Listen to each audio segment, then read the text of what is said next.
Assalamualaikum warahmatullahi wabarakatuh. Perkenalkan, saya Anita Efrilda Swadini dengan NIM 2203557 dari Program Studi Pendidikan Kimia. Baiklah, di sini saya akan memberikan tutorial bagaimana cara penggunaan SPSS untuk uji validitas dan reliabilitas pada soal pilihan ganda. Oke, izin saya akan men-share screen terlebih dahulu untuk aplikasi SPSS-nya.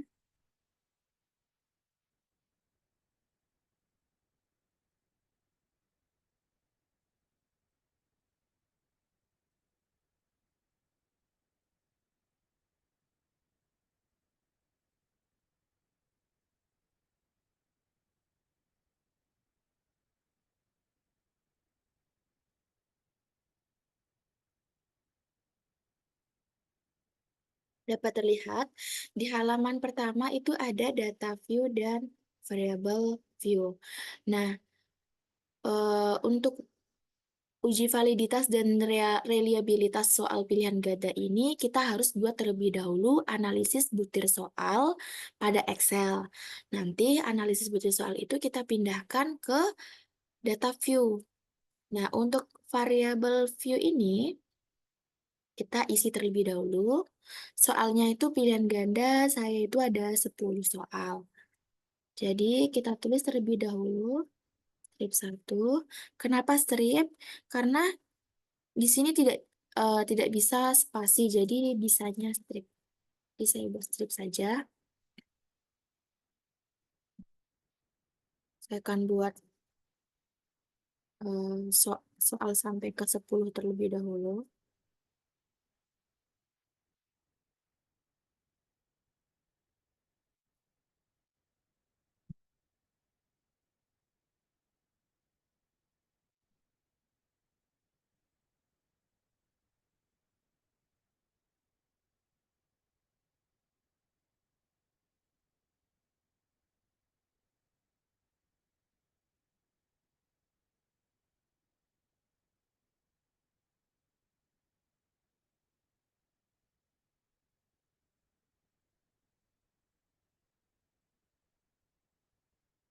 Oke,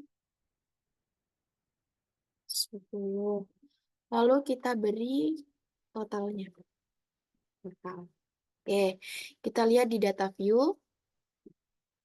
Nah, ini sudah terlihat. Tapi di variabel ini, kita pastikan tipenya itu numerik, karena soalnya itu pilihan ganda. Dan untuk desimal ini, saya buat 0 saja. Maksud desimal di sini tuh nanti nilainya itu di belakang koma ada 2. Tapi saya di sini nolkan saja.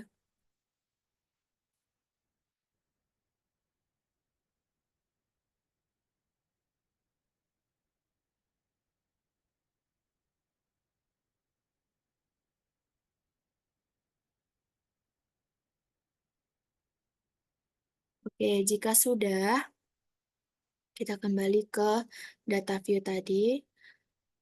Lalu, saya ingin memperlihatkan analisis butir soal yang sudah saya buat di Excel.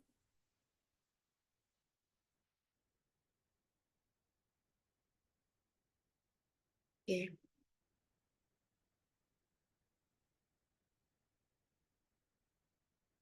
Hmm. Dapat kita lihat bahwasanya di sini analisis butir soal yang sudah saya pindahkan ke Excel.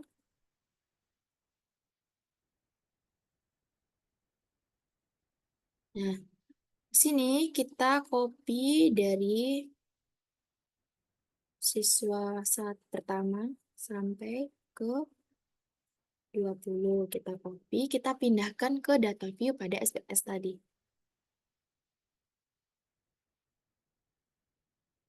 Oke.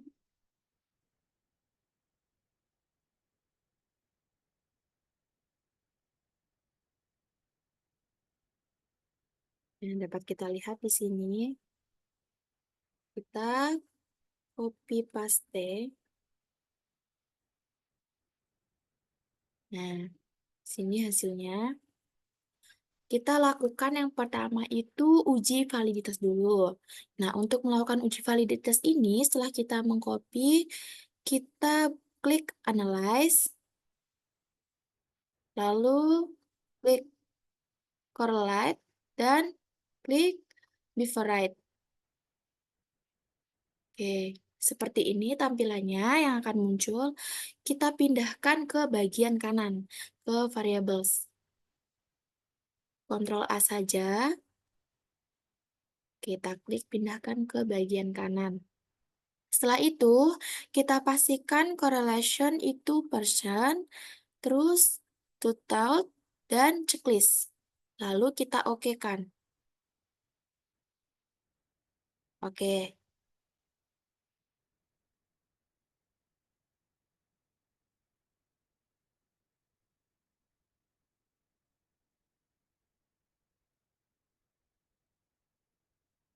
terus kembali.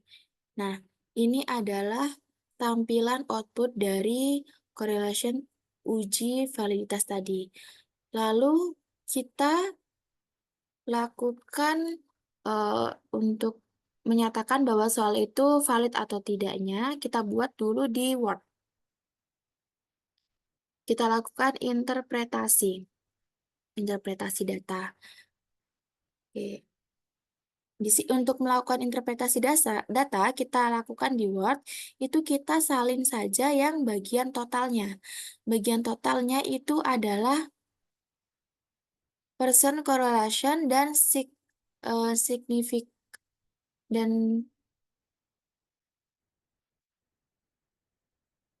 percent correlation dan signifikan pada total ini. Dari soal nomor 1 sampai soal nomor 10, yang totalnya itu tidak.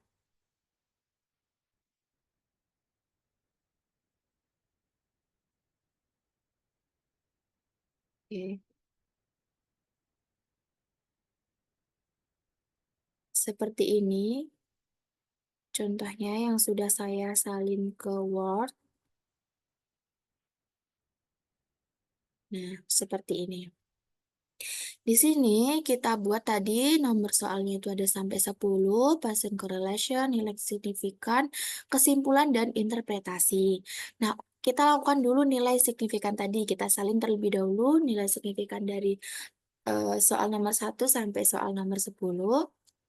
Di mana untuk nilai signifikan itu kalau dia kecil dari 0,05 itu artinya valid. Kalau dia besar dari 0,05 itu tidak valid.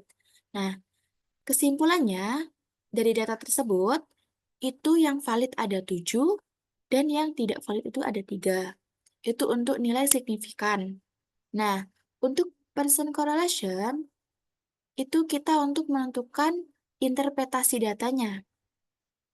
Jadi, kalau interpretasi nilai validitasnya itu 0,800 sampai 1,00 itu sangat tinggi, 0,600 sampai 0,799 itu tinggi, 0,400 sampai 0,599 itu cukup, 0,200 sampai 0,399 itu rendah, 0,0000 sampai 0,199 itu sangat rendah. Kesimpulannya, dari data tersebut, itu yang cukup, itu ada 3 soal, sedangkan yang tinggi ada 3, dan yang sangat tinggi ada 1. Berarti yang tidak valid tadi ada 3 soal. Oke, itu untuk uji validitas pada soal. Lanjut, kita uji reliabilitas. Saya akan buka kembali SPSS-nya. Lalu kita buka kembali ke data view tadi. Nah, kita buka kembali ke data view. Untuk uji reliabilitas, kita klik lagi Analyze. Kita klik yang Scale.